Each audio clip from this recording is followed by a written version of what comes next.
Last video we talked about Mendel's law of segregation and how it really determines what goes on in a single factor cross. In this video we're going to talk about Mendel's law of independent assortment and how it impacts what we think of as a two-factor or a dihybrid cross. Again, two-factor cross, kind of like the one-factor cross, means that we're paying attention to two characters and the differences and similarities in those two characters. The plant might differ, the organisms might differ in other areas, but we're really interested in two of them. The term dihybrid in the strictest sense means that at both of those factors that where we're paying attention, at both those characters, they're heterozygous. Both the parents are. But we're not going to be real strict about the use of that term. Dihybrid cross, we'll use it interchangeably with a two-factor cross. So for example, let's say we're not just interested in yellow seed plants being crossed with green seed plants, but we want to follow a yellow seed plant that also has round seeds that's crossed with a green seed plant that has wrinkled seeds. So now we're paying attention to color of the seeds and texture of the seeds. Two different characters and presumably two different genes. Now, it can get more complicated than that, but we're going to try to keep it as simple as possible. So we're really paying attention to two different genes, and we're going to assume that those genes are coded on different chromosomes. They're not linked together genetically on the same chromosomes. So let's look at a yellow round-seeded pea crossed with a green wrinkle-seeded pea and see where that gets us. To understand this, we have to think of Mendel's second really important law, the law of independent assortment.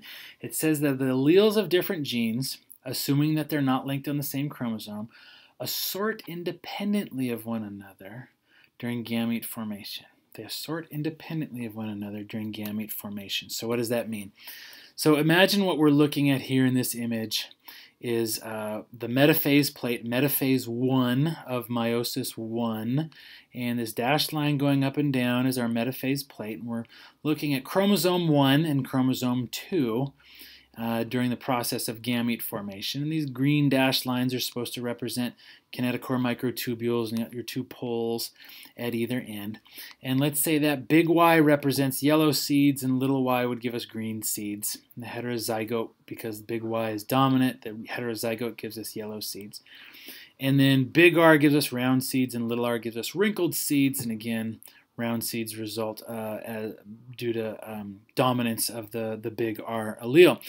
So chromosome 1 can be facing this direction, and chromosome 2 facing this direction, or, and if we do this, then during anaphase 1, we're going to end up with big Y, big R gametes, and little y, little r gametes, right? Or what if chromosome 1 is flip-flopped relative to chromosome 2?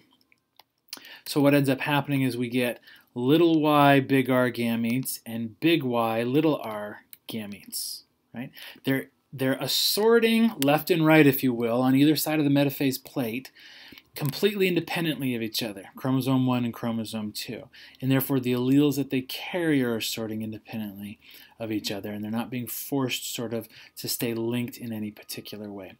So let's think about possible gamete genotypes. So let's say you've got homozygous recessive green seeds and homozygous recessive wrinkled, all in this one plant. What are the possible gametes? 100% of them would end up being, let's go back, 100% would end up being little y, little r. Right? You only get one or the other because it's a gamete, so it's got to be haploid. And the parent can only offer a little y and it can only offer a little r, so 100% of them will have little y allele and little r allele in every single gamete. What if we had a dihybrid, really? What if we had a heterozygous at both genes crossed with homozygous recessive at both genes? We start by saying what are the possible gametes. So the parent on the left, we could have a big Y big R, or a big Y little r, or a little y big R, or a little y little r. Remember, you have to have one of each in every gamete. And so you look at all the possible combinations. Here, one of each of every gamete in all possible combinations, 100% of the time it's going to be little y, little r. So then how do we make a Punnett square? We just make it 4 by 4 now instead of 2 by 2. With a monohybrid cross, it was 2 by 2. So here we have all 4 of the possible gamete combinations from the first parent, and just for the sake of consistency, we could put little y, little r 4 times. Well, of course, you'd only have to realistically do it once. And then we fill them all in. What if this gamete, big Y, big R, is the one that fertilizes the little y, little r? Then we'd end up with a dihybrid. Big Y, big R, little r. Okay, so heterozygous at both positions. What if it was this gamete genotype that fertilized our little y, little r? We'd end up with something different. Third possibility, fourth possibility. Okay, we filled them all in. We kind of went overboard, but 1 to 1 to 1 to 1. 25% would be each of these different genotypes of the different offspring. So that's how we do a dihybrid or a 2-factor cross. I want you to practice some of those in class together. On Friday, we're going to go through lots of different examples and think through how we can get information from these different puzzles, if you will. So you've got some homework assignments posted on Canvas. Make sure you do the homework and you bring those with you to class on Friday. We're going to work through those together. Last thing I want to finish with are just some definitions. We've talked about mono and dihybrid crosses in the context of simple dominant recessive inheritance. And yes, that is a very common way for a particular character to be inherited. But there are alternative patterns of inheritance besides that I just want to mention so that it's on your radar, and when you start genetics next year, it's going to be a little bit less of a shock that, hey, you know, Cummings lied to us. No, Cummings didn't lie to you. There are a lot of other possibilities, but the simple dominant recessive system is a very common one, and so it's a great place for us to start. So let's start with sex linkage. Turns out that some genes are found only on one sex chromosome or the other, but not both. Remember, humans, we have 23 chromosomes, 22 sort of normal, we'll say, chromosomes, and a 23rd that is a sex chromosome, and that's where we think of X and Y chromosomes. They're not truly homologous to one another. So even though we have 23 chromosomes, we don't exactly have 23 homologous pairs because of the way that sex chromosomes behave. And it turns out that some genes are sex-linked, meaning that they're found only on an X or a Y chromosome, but not on both. Some are sex-influenced, meaning that when an allele is dominant in one gender, it doesn't necessarily have to be dominant in the other. It might actually be recessive in the other. So the gender of the person actually influences the way in which a gene is being expressed. Pleiotropy means that when mutation in one place has multiple sort of ripple effects on the phenotype because it influences the way that multiple other genes are being expressed. Incomplete dominance means that when you've got a heterozygous condition, it's not just the dominant allele that gets expressed, but you end up with both of them expressed in some sort of an intermediate phenotype.